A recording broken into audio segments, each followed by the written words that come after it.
been in a relationship for a long time, according to the restraining order.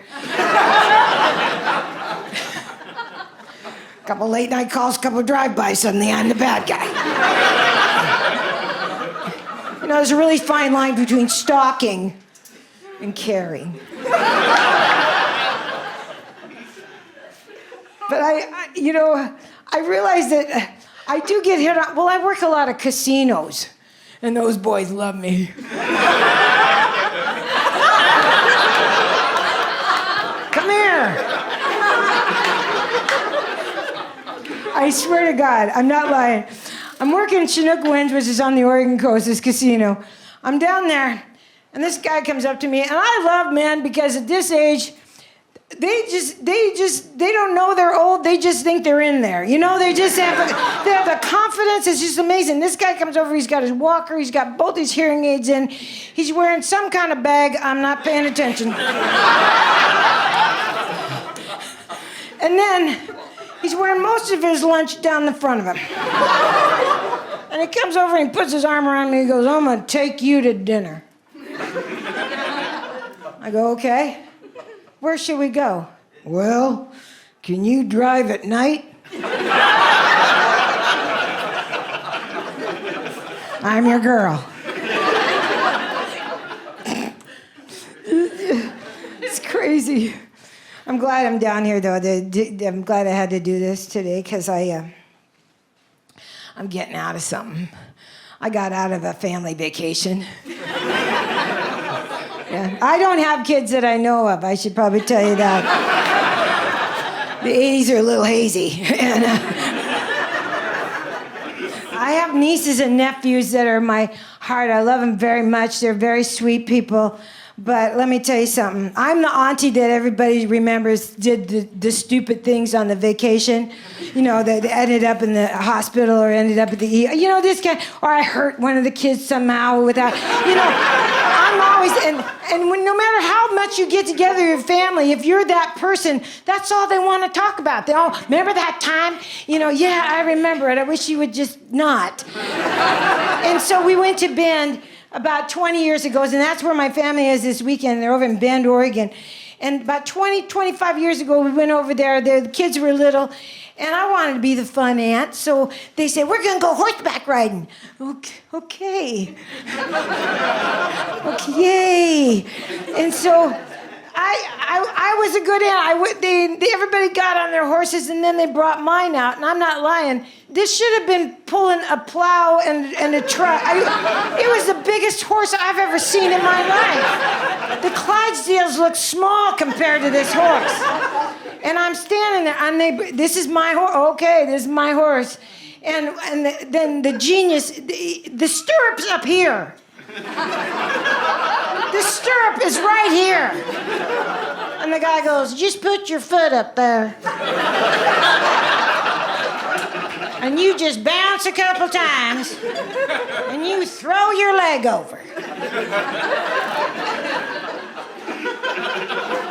I'd get my leg up there, I wouldn't be riding a horse.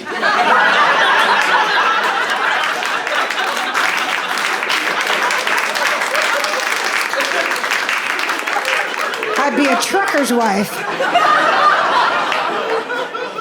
So I turned to this mental genius, and I said, I'm gonna need some help.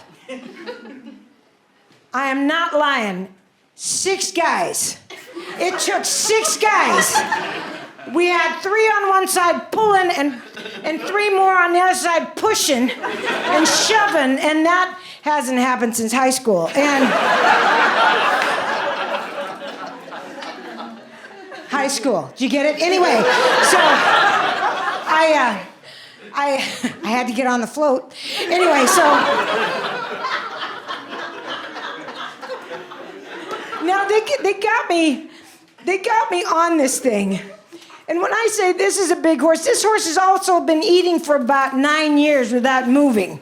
It was as wide as it was tall. And I'm not. Sure, I'm not. I got a 3-inch inseam. And so I got on this damn horse, and I go, what do I do with my legs? He goes, just wrap. I can't bend my knees. I I look like Barbie Mountain Ken, 1958. Unbelievable. And then one of my nieces thought it'd be funny, so she slapped the back of the horse, and we started to trot. And I went right off the back. I caught an earring in the tail, and I got dropped for like 350 feet, like my tits can rototill.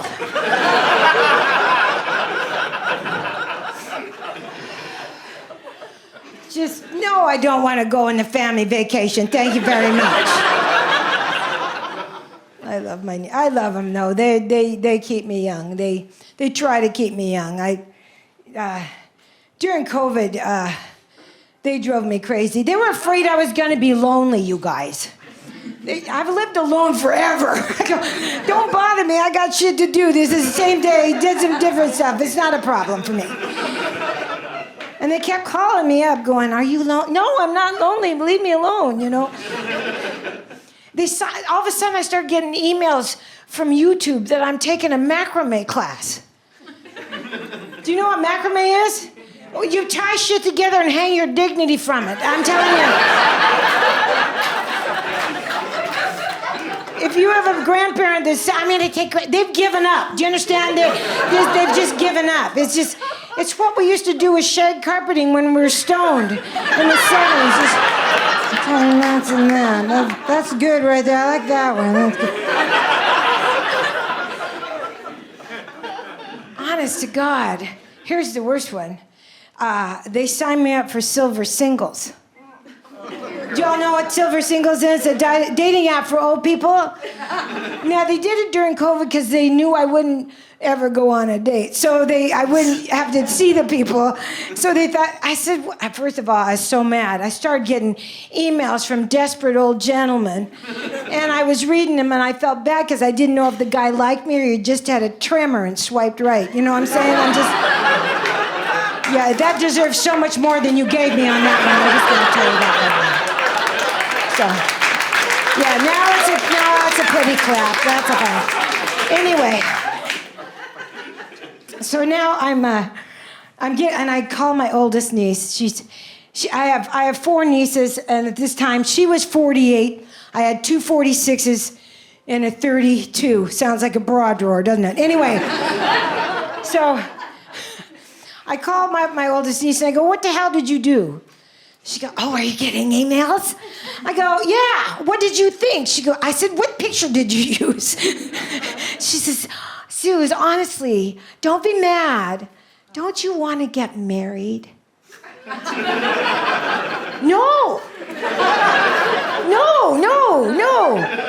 nobody gets married for the first time at 70. No.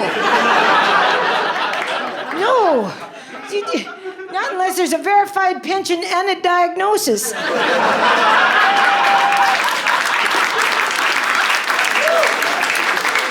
don't get married. You just don't do it.